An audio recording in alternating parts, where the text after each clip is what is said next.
Geographers, it's Angela here. So excited to share with you another module in cultural and human geography. We're currently on module 7, and that is entitled Folk versus Pop Culture.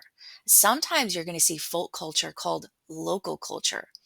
Pop is actually what we refer to as popular culture. So we're going to learn a little bit more about what do these terms actually mean? And the most important part, why does it matter? What does it mean for us today? So if you want a guide into what we're doing for this module, click on the Module 7 overview. And we're going to be learning the differences between folk and pop culture. And then we're going to be looking at specific examples of this in real life application and where it's fun. For example, culture we see in our leisure activities. Leisure activities like, what do you do in your spare time? Well, some of us in our spare time, we work in the arts. We work maybe in fashion. Some of us in sports. It's considered a leisure activity. Some of these sports started a long time ago. Some of them were created in local and folk culture, and then they crossed over into popular culture and they transformed over time. So, we're also going to look at an example in our reflection assignment of a sport that didn't really make it out of folk culture. And you guys are going to understand and have your own explanation for maybe why it didn't make it out of folk culture and into popular culture. And then we're going to look at the reasons for the distribution of different clothing styles in folk and pop culture. Because clothing is one of the ways that we express ourselves, right, in our different cultures. Clothing styles came initially from how different people dressed or had to dress or express themselves in a particular location. And how does that present itself now? Does it cross over into popular culture? And then how does popular culture vary by region? Then, our last thing that we're going to learn this week is how folk culture is rooted in a particular place. And this is going to be a great example of how this happened in the Valley of Mexico in what we call Las Chinampas, and how folk culture is rooted in nature and a particular environment. So, the resources that we need for this week are chapter 4 in our textbook, also this video lecture on Las Chinampas. And our assignments this week are going to be our reflection assignment and our Where in the World assignment. So let's go ahead and take a look at those particular resources for this week. We have our lesson, our slides on learning about folk versus pop culture.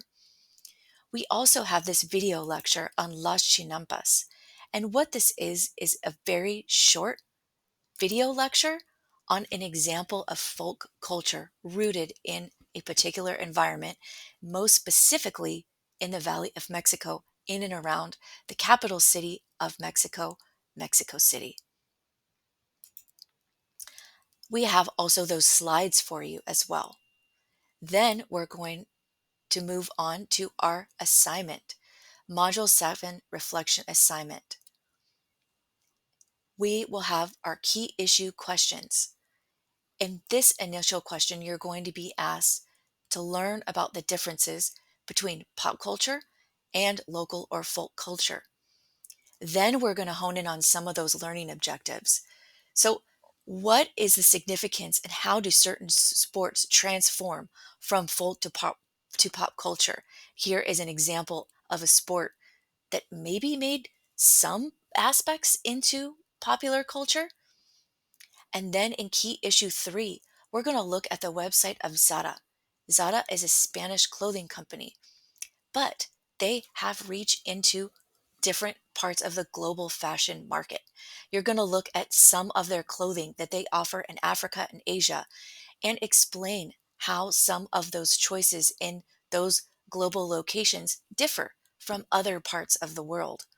And then in key issue 4, you're going to watch the Las Chinampas small lecture about how local culture is rooted in nature and answer the following questions. And remember, if the writing format poses a challenge for you, I encourage you to click on the audio or video format in order to answer some of these questions for you. The last assignment that we have for this week is your tour. I can't wait to take a look at the tours that you're taking us on. Where in the world? Where in the world are you taking us? So remember last week you signed up for a place to go on a tour, to take us on a tour in a presentation style. Here is a video to help guide you through this process. So it's an overview for the entire assignment. I encourage you to click play on this. It will really help support how you design this presentation. And it is a presentation. Presentations are meant to be visual and beautiful and engage the learner. Think about being in a situation where you would want to sit there and you would want to learn about a new place or something new through a visual means. So make sure that these slides are engaging and something you would want to look at. If you would like to take a look at the assignment, go ahead and click here. This assignment is due May 21st. Make sure have fun. Have fun. Look at beautiful photos of the location that you want to go to. Share them. Make them big.